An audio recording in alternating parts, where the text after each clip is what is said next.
여러분은 길에서 돈을 줘 보신 적이 있는지요? 뜻밖의 생계를 경험하신 적이 있는지요? 저는 몇 년 전 아는 목사님과 함께 저녁을 먹으려고 헤어지려고 서울 당산역 아래서 횡단보도를 걷다가 길에서 돈을 주는 적이 있습니다. 액수는 심사임당 한 분과 세종대왕 두 분이었는데요. 꼬깃하게 접혀 있었습니다. 아마도 술 취한 분이 지갑에서 돈을 꺼내다가 흘린 것이 아닌가 하는데요. 그건 파출소에 맡겨도 주인을 찾을 수는 없는 돈이었습니다. 0.5초 사이에 그런 판단이 들었습니다. 저는 큰 기쁨이 찾아왔습니다. 그 순간을 잊을 수가 없습니다. 굳이 길에서 돈을 줍지 않아도 이런 경험은 있으실 겁니다. 계절이 지난 옷을 이제 빨래하려고 옷 주머니들을 뒤져보는 순간 뜻밖의 남편의 옷에서 10,000원짜리 몇 장을 발견하신 적이 없으시고 잃어버린 줄 알았던 돈을 뜻하지 않게 찾게 되면 꽁돈이 생긴 듯 흐뭇해집니다. 저도 제 주머니에서 돈을 발견하고 좋아했던 적이 몇 번 있었습니다. 저는 책을 좋아하는데요. 제가 강서구 화곡동 빌라에서 신혼집이라고 말해주셨던 집이었는데 거기 혼자 살 때 2층에 살던 어느 가정의 책을 잔뜩 빌라 입구에 걸어두고 이사를 가셨습니다. 책이나 종이 같은 것들을 알아서 이렇게 챙겨가시는 분들이 있기 때문에 끈으로 잘 묶어두었는데요. 저는 쓰레기를 버리려고 1층 입구에 내려왔는데 그 책들을 보자마자 제가 대부분 볼 수 있는 것들이라서 아까워서 책 한 100여 권 정도를 제 집 3층으로 가지고 올라왔는데요.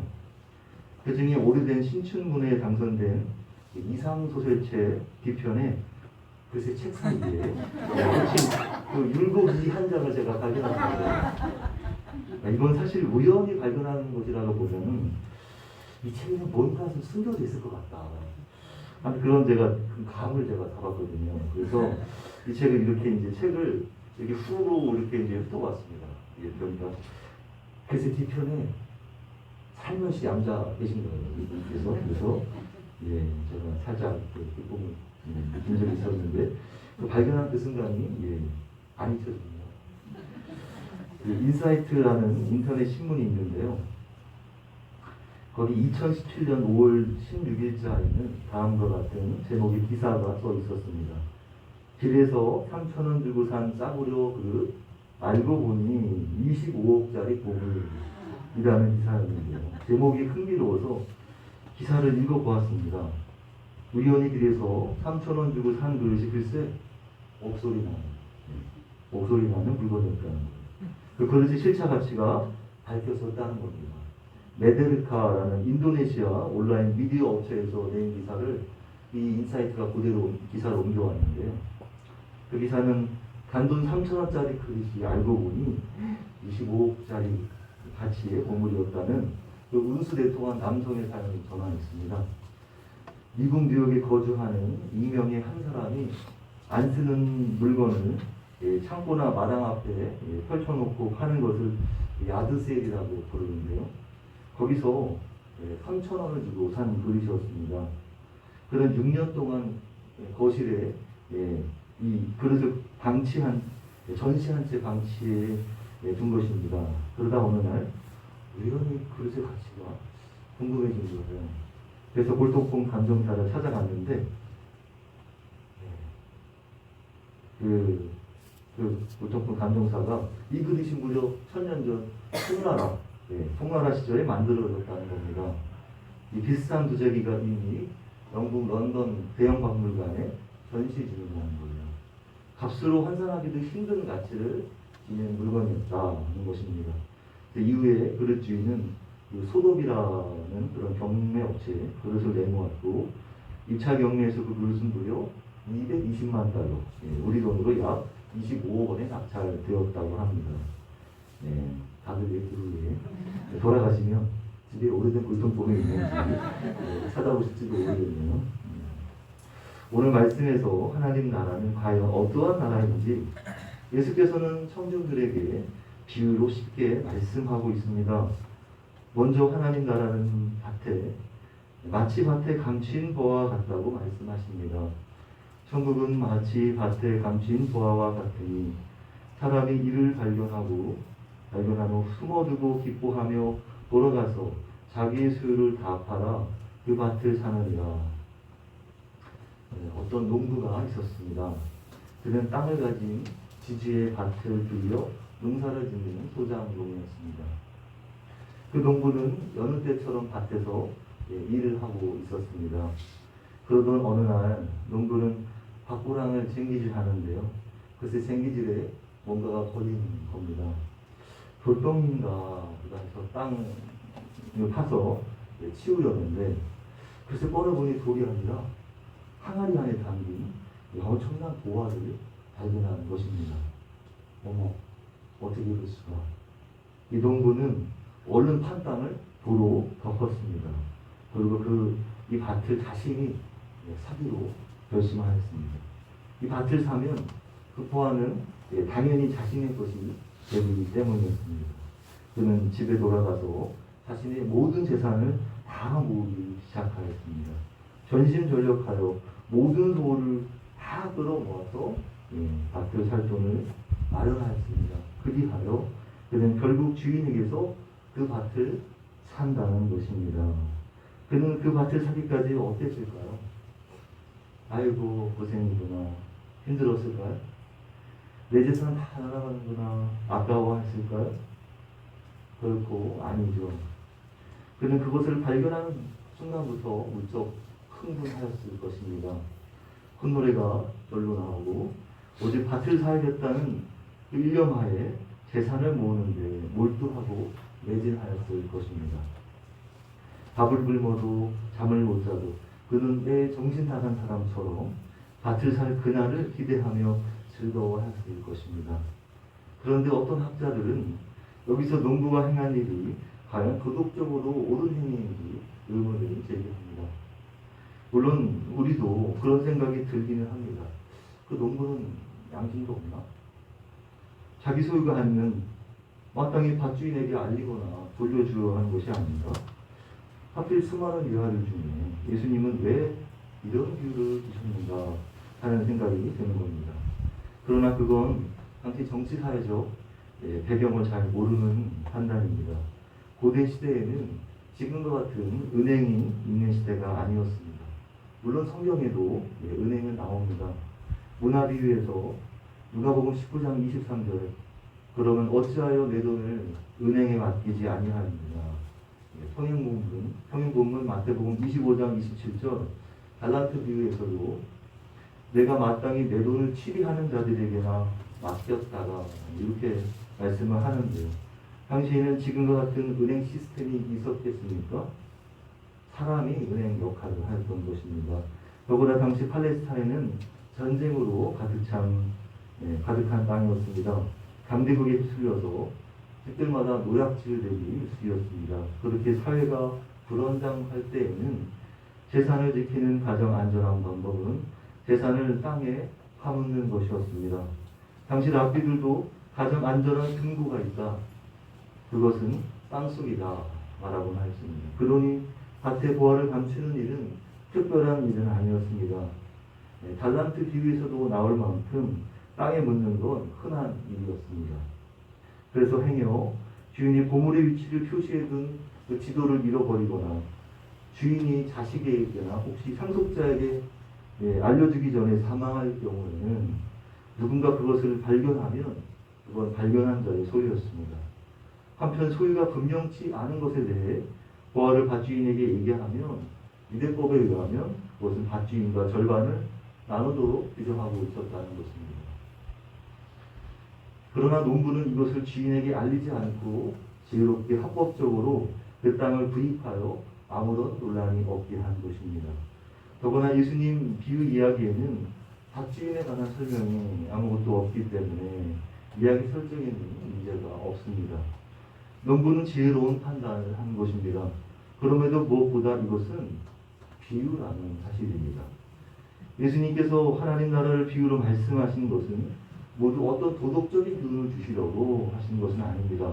그랬다면 예수께서 어째서 옳지 못한 청지기로 비유를 말씀하셨으며 자신을 도둑에 빗대어 도둑처럼 예상치 못한 때에 갑자기 다시 온다고 말씀하셨을까요? 예수께서 어떤 메시지를 전해주시려고 하는지를 제대로 읽어내는 것이 들을 띠가 있는 사람입니다.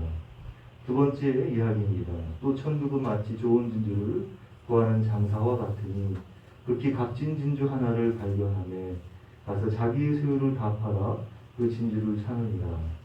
네, 이 두 번째 비유는요, 하나님 나라는 값진 진주를 구하는 장사와 같다고 합니다. 이 이야기는 목적이 더 뚜렷합니다. 한 진주 장사꾼은 여러 진주를 구하고 그것을 되팔면서 살았습니다. 그는 도매상이었습니다. 헬라어 원문의 장사꾼을 엠포로스라고 표현하는데요. 이 엠포로스는 소매상이나 행상이 아닌 도매상을 뜻하는 말입니다. 그 말은 그저 이 진주 장사가 그냥 판매자가 아니라 진주의 단가를 매길 줄 아는, 진주의 진가를 가려낼 줄 아는 사람이었다는 것입니다. 유대 전통에 의하면 사람이 죄를 지은 것에 대하여 천사가 흘린 눈물이 바다에 떨어져서 만들어진 것이 진주였다 라고 할 만큼 귀한 보석으로 인식되었다고 합니다. 그래서 로마의 황제 시조가 된 집정관 율리우스 카이사르가 오직 왕족만 진주를 착용하도록 하였다고 합니다. 그 당시에는 진주가 가장 귀한 보물이었습니다. 왜냐하면 그 이유는요, 고대 시대에는 가공 기술이 없었습니다. 우리 상식으로는 귀한 보석하면 당연히 다이아몬드가 아니겠느냐 하겠습니다만, 그건 가공 기술이 발달했던 18세기나 돼서야 일반 대중에게 상품으로 소개되었던 것입니다. 그러니 가공 기술이 없었던 그 시대에는 진주는 인류에게 가장 귀한 보물이었던 것입니다. 지금이야 양식 진주 덕분에 진주가 흔하지만 1세기 고대 시대에는 진주가 귀해서 지금의 다이아몬드처럼 자신의 신분을 알리는 신분 과시용이었습니다. 그렇게 사도 바울은 금이나 진주나 값진 옷으로 자신을 단장하지 말라고 말씀하고 있으며 성경은 진주의 가치에 대해서 말씀하고 있습니다. 디모데전서 2장 9절입니다. 진주나 값진 옷으로 하지 말고. 마태복음 7장 6절입니다. 거룩한 것을 그에게 주지 말며 너희 진주를 돼지 앞에 던지지 말라. 잠언 3장 15절입니다. 지혜는 진주보다 귀하니 내가 사모하는 모든 것으로도 이를 비교할 수 없도다. 진주 장사꾼은 늘 좋은 진주를 구하여 소비자에게 파는 상인이었기에 구하다가 드디어 진짜 최고 귀하고 값진 극상품 진주를 발견하게 된 것입니다. 그건 자신만이 알아보는 것이었습니다. 이렇게 귀한 것을 사람들이 아무도 못 알아보고 있었다는 것에 대해서 저는 무척이나 흐뭇하고 기쁘고 설레었습니다. 자신이 평생 갖고 싶어 했던 바로 그 진주였던 것입니다.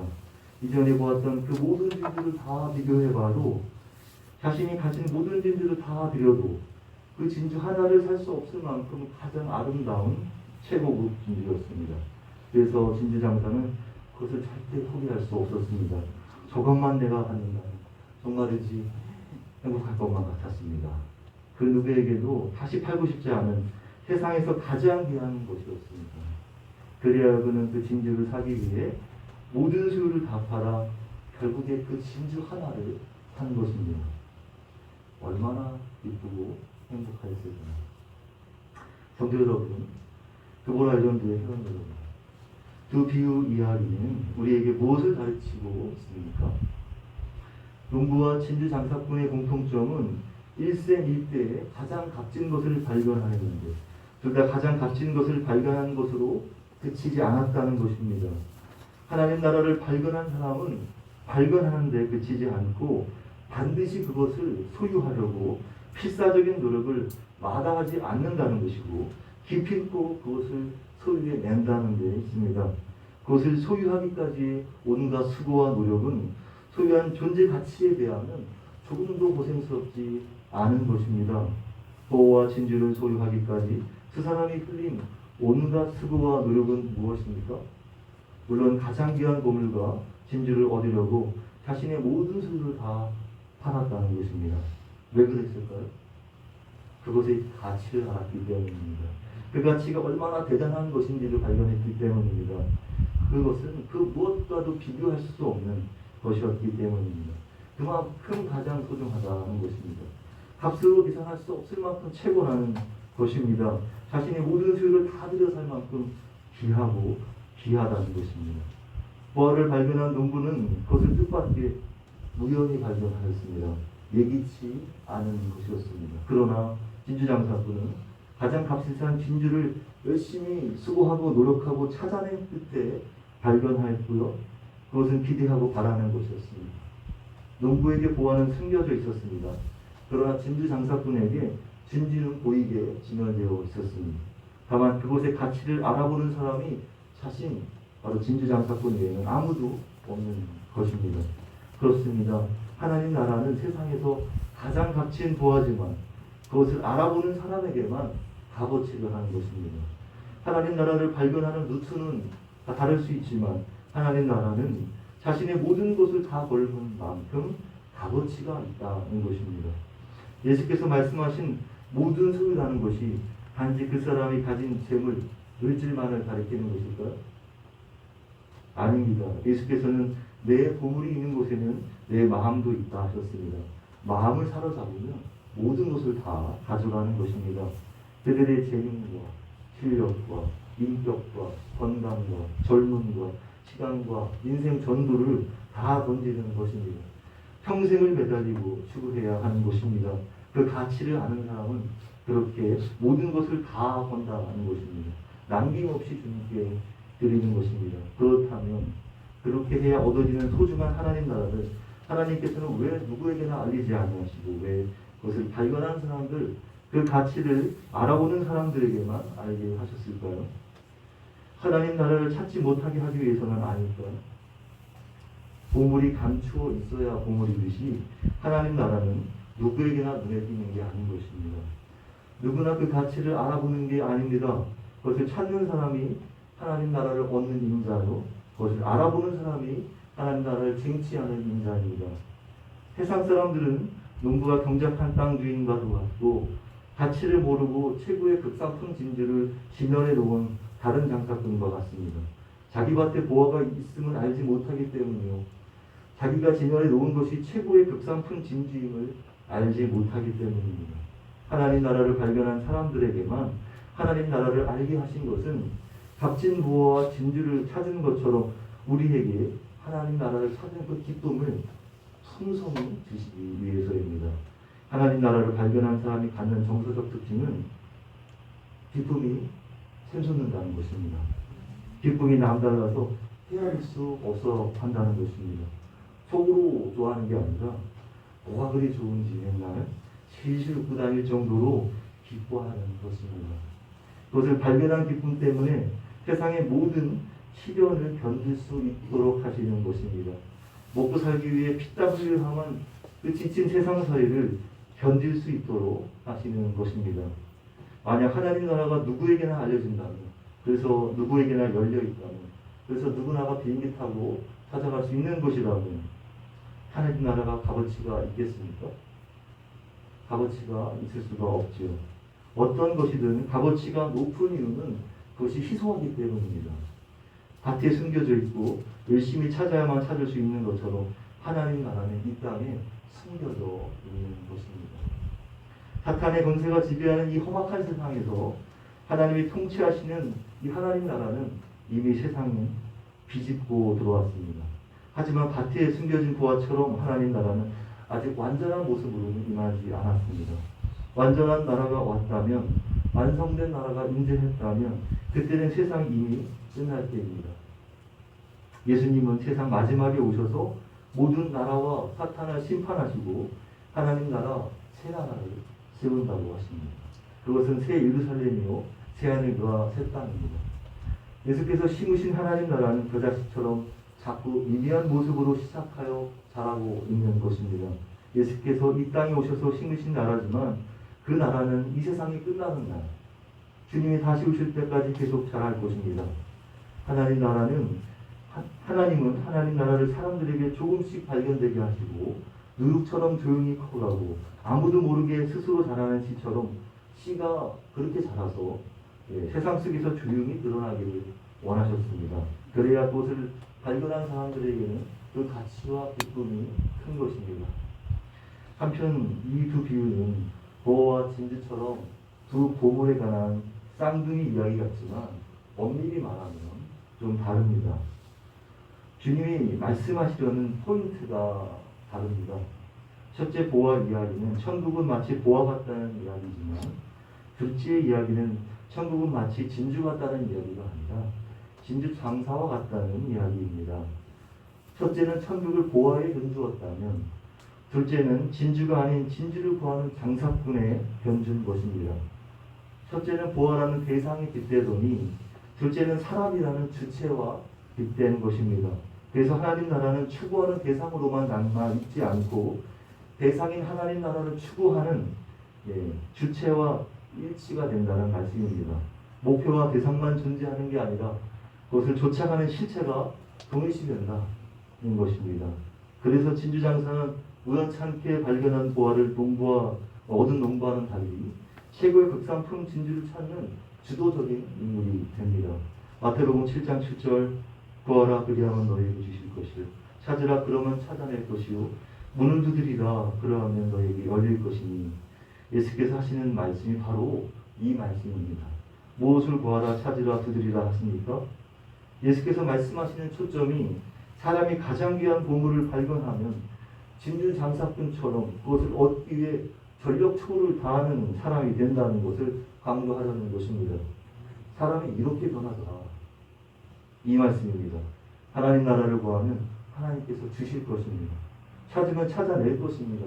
문을 두드리면 하나님 나라는 열릴 것이라는 말씀입니다.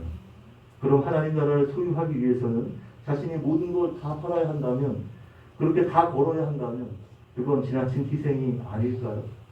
그런 의문이 생깁니다. 하지만 결코 희생이 아닙니다. 그것이 결코 희생이 아닌 것은 무엇을 얻기 위해 팔고 사는 경제 행위라는 것이 가치에 부여된 값과 물건이 동등한 교환 원리로서 이루어지는 것인데요. 전 재산을 팔고 보화나 진주를 얻게 됩니다. 그런데 보화나 진주가 자신의 전 재산과 가치가 동등합니까? 아니잖아요. 보화와 진주의 가치는 그들의 재산보다 훨씬 더 큰 것입니다.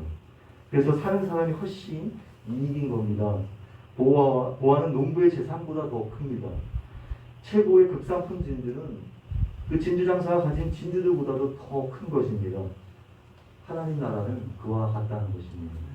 자신의 모든 소유를 다 팔아야 할 정도의 메리트가 바로 하나님 나라라는 것입니다. 그 무엇에도 비교할 수 없는 가장 값진 것입니다. 그래서 농부와 진주 장사는 잃은 게 없습니다. 도리어 하나님 나라는 그것을 소유한 이들에게 선물입니다. 그런데 하나님 나라를 얻기 위해 자신의 소유가 아깝게 느껴진다면, 소유를 다 파는 농부와 진주 장사가 어이없게 느껴진다면, 다 팔아야만 얻을 수 있다는 것이 자신에게 당위와 의무와 부담으로 느껴진다면 그분은 아직도 하나님 나라의 참 가치를 모르고 있을 가능성이 큽니다. 비유에 등장하는 농부와 진주 장사꾼은 억지로, 강제로, 못마땅하게 당위와 의무로서 판 게 아닙니다. 성경은 그들이 마지못해 자신이 모든 소유와 재산을 팔아 그 보화와 진주를 얻었다고는 말씀하지 않았습니다. 그들은 기꺼이 우러나오는 자발적인 마음에 한 것입니다. 보화와 진주의 참 가치를 한 것입니다. 그리고 농부는 값진 보화를 발견하기 위해서 판 게 아니라 그 가치를 발견했기 때문에 재산과 소유를 다 판 것입니다. 진주 장사꾼도 최고의 진주가 무엇인지 존재를 알았기 때문에 열심히 구하러 다니다가 드디어 발견하자 노력하여 전 재산을 다 판 것입니다. 그래서 기꺼이 자신을 드린 것이기에 아깝지 않은 것입니다. 자신의 소유와 재산과 시간과 건강과 젊음과 인생을 다 드려도 아깝지 않은 것입니다. 하나님 나라를 발견한 사람은 전적인 올인을 하게 된다는 것입니다. 대충대충 적당히 세상 사례와 양다리 거쳐가면서 얻어지는 게 아니라는 것입니다. 그것은 전적으로 하나님 나라를 줄기차게 끊임없이 추구하는 삶이라는 말씀입니다. 매일의 일상은 예수의 주되심을 인정하는 삶, 하나님의 다스림을 받는 삶, 하나님 나라를 살아내는 하루하루라는 것입니다. 성도 여러분, 드보라 전주의 회원 여러분, 예수를 나의 구원자여 주님으로 받아들이고 예수께서 가르쳐주신 하나님 나라를 위해서 살겠다고 할 때부터 지금껏 들어진 모든 것이 아깝게 여겨지셨나요? 억울하게 느껴지셨나요? 그럼 다 팔지 말아야 합니다. 거기에 인생을 걸지 말아야 합니다. 그러면 처음으로 돌아가 나는 과연 하나님 나라를 발견했는가? 그게 더 앞선 순서인 것입니다. 그만한 가치를 발견하지 못했다면 당연히 아까운 거죠. 망설이는 거죠. 그 보물이 얼마나 대단한 것인지 모르는데 어떻게 거기에 자신의 재산과 인생을 걸겠습니까? 못하죠. 돈 1,000원도 아까워할 것입니다. 그런데 나는 보물을 보기는 보았다. 그런데도 망설여진다면 그 사람은 보물을 보았다고 하더라도 그 보물이 자신의 인생을 걸 만큼 대단한 것인지를, 그 보물의 진가를, 그 가치를 잘 모르고 있는 것입니다. 이 보물이 10,000원짜리인지 1조원짜리인지 아직도 간을 보시고 있는지 모릅니다. 믿음의 세계는 그렇습니다.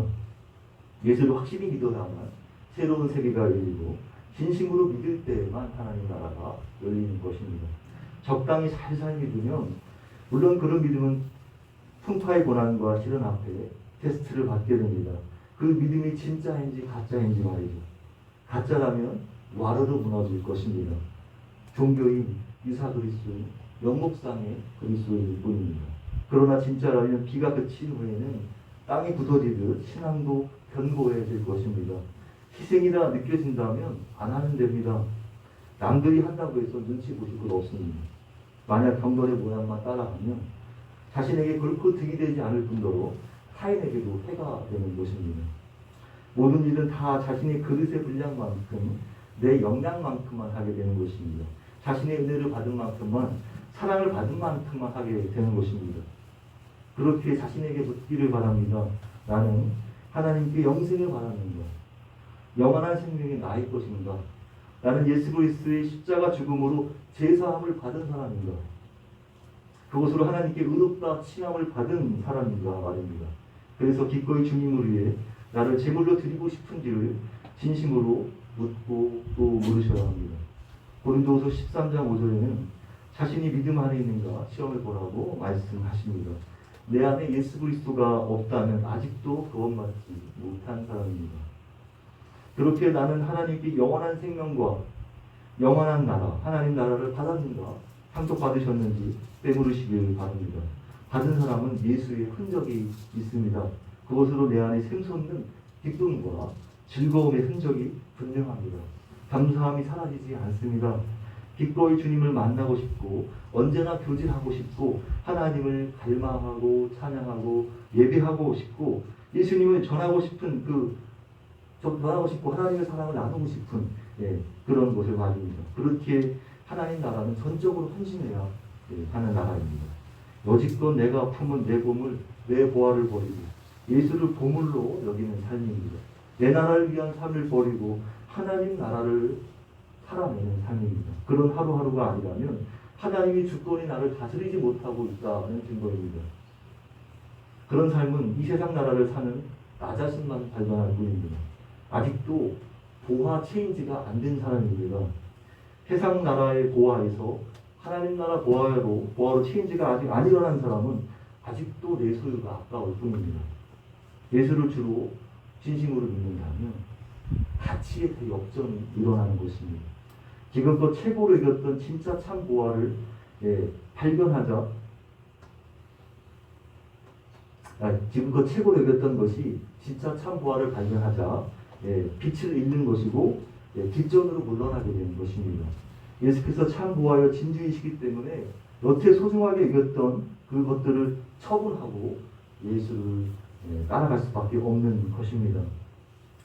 그래서 하나님 나라는요, 죽어서 가는 나라가 아닙니다. 천국은 죽어서 가지만 하나님 나라는 세상을 회피하는 게 아니라 기꺼이 예수의 주되심을 오늘 살아내는 삶, 하나님의 말씀을 오늘 살아내는 현장이 바로 하나님 나라입니다. 내가 하나님의 통치를 지금 받고 있다면 그 마음이, 그 현장이 바로 하나님이 다스리는 나라가 되는 것입니다. 성도 여러분, 또보라 의전교회 회원 여러분, 일상에서 일생일대의 고가 바로 하나님 나라를 발견했다니 부지런히 매일 하나님 나라를 찾는 삶, 예수와 내 전부를 드리는 일상이 되기를 바랍니다. 완전한 하나님 나라를 만나는 그날까지 하나님 나라를 구하고 하나님 나라를 찾고 하나님 나라를 두드리는 저와 여러분 되시기를 간절히 축복합니다. 기도하겠습니다.